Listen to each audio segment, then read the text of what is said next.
The room was very quiet. Only the sound of the burning fire and the cold wind could be heard. Saga, a young boy, stood in front of Master Mateo. He looked very sad and tired. In his hand, he held a small piece of metal. It was covered in thick orange rust. It looked like a piece of dirty junk. "Master," Saga said with a sigh, "I looked everywhere in the old castle, but I only found this. It is broken and ugly. The golden door is so big and beautiful. How can this rusty thing be the key?" Master Mateo had a very long white beard. He was reading an old book by the candlelight. He took a slow breath and looked at the boy. His eyes were deep and wise.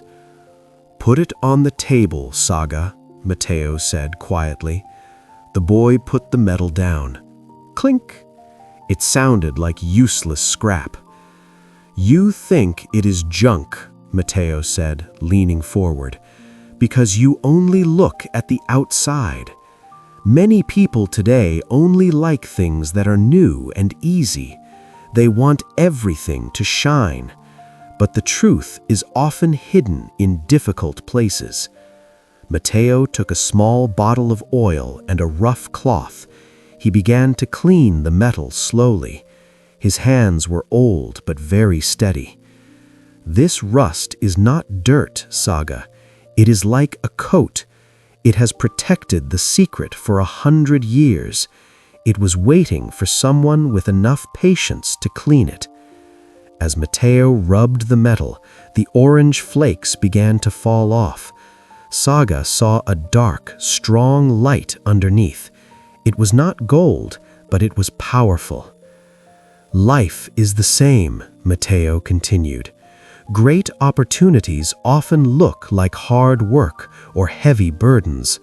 A difficult lesson, a broken heart, or a failed dream, they all look like rusty keys. Most people throw them away because they don't want to get their hands dirty. They want a magic key that opens everything instantly, but that key does not exist." Finally, Mateo held up the key.